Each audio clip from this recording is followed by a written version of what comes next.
या बातमीचे प्रायोजक आहेत इक्बाल फॅशन। आता संपूर्ण लग्नाची खरेदी एकाच छताखाली। Iqbal fashion, Begumpeth market, Solapur. बीड जिल्ह्याच्या धारूर तालुक्यात एक संतापजनक प्रकार समोर आलाय।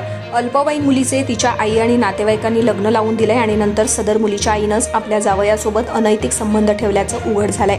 7वीत शिक्षण घेत असताना माझ्या मनाविरुद्ध आई आणि नातेवाईकांनी विवाह लावून दिल्याची तक्रार पीडित मुलीनं धारूर पोलीस ठाण्यात दाखल केली आहे। लग्न झाल्यापासून तिला शारीरिक मानसिक त्रास दिला जात असल्याचा आरोप तिने पोलीस ठाण्यात दिलेल्या फिर्यादीत केलाय। मिळालेल्या अधिकच्या माहितीनुसार फिर्यादी अल्पवयीन मुलगी आणि तिच्या 2 लहान बहिणी आईसोबत राहत होत्या। त्यांचे वडील 2016 मध्ये घर सोडून गेले होते। यानंतर 2017 मध्ये ही मुलगी 7वी इयत्तेत असताना तिच्या आईनं गावातील एका तरुणाबरोबर तिचे लग्न धारूरमधील एका मंदिरात लग्न लावून दिलं।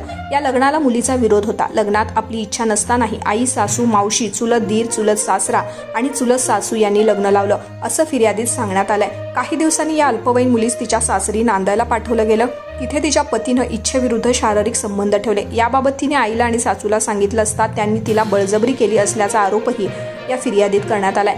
नंतर मुलीने आपल्या आईचे पतीसोबत अनैतिक संबंध असल्याची पाहिल्यानं तिला मानसिक त्रास होऊ लागला। मात्र तू आम्हाला बदनाम करत आहेस असं बोलून पती आणि आई असे दोघे मिळून अल्पवयीन मुलीस त्रास देऊ लागले।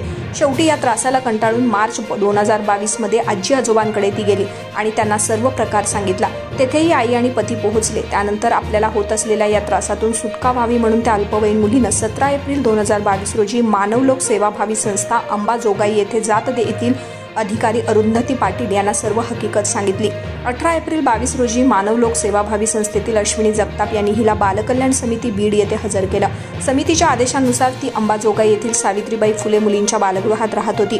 दरम्यान ऑगस्ट 2025 मध्ये बालन्याय मंडळाच्या अध्यक्षांनी भेट दिल्यावर हा घडलेला सर्व प्रकार तिला सांगितला। यानंतर या प्रकरणात 4 वर्षांनंतर गुन्हा दाखल झालाय। बीडमधील बालकल्याण समितीचे अध्यक्ष अशोक तांगडे, सदस्य संतोष वारे, सुरेश राजहंस, छाया गडगे आदींनी पीडितेला धीर दिला असं देखील यावेळी सांगण्यात आलंय। आपल्या लग्नाची खरेदी करा फक्त आणि फक्त इक्बाल फॅशन मध्ये। सोलापूरच्या प्रसिद्ध बेगमपेठ येथील इक्बाल फॅशन सोलापुरातील एकमेव भव्य दिव्य शोरूम, ज्या ठिकाणी तुम्हाला मिळेल lehenga, sari, dress material, readymade व किड्स वेअरचे भरपूर आयटम्स। आपल्या लग्नाची संपूर्ण खरेदी फक्त आणि फक्त इक्बाल फॅशन येथेच। आकर्षक डिझाईन्स, भरपूर व्हरायटी, कमी बजेटमध्ये आपल्या आवडीचे कपडे खरेदी करा फक्त आणि फक्त इक्बाल फॅशन येथेच। तो फिर इस बार की खरेदी सिर्फ इक्बाल फैशन में ही। Iqbal fashion, Begumpeth market, Solapur.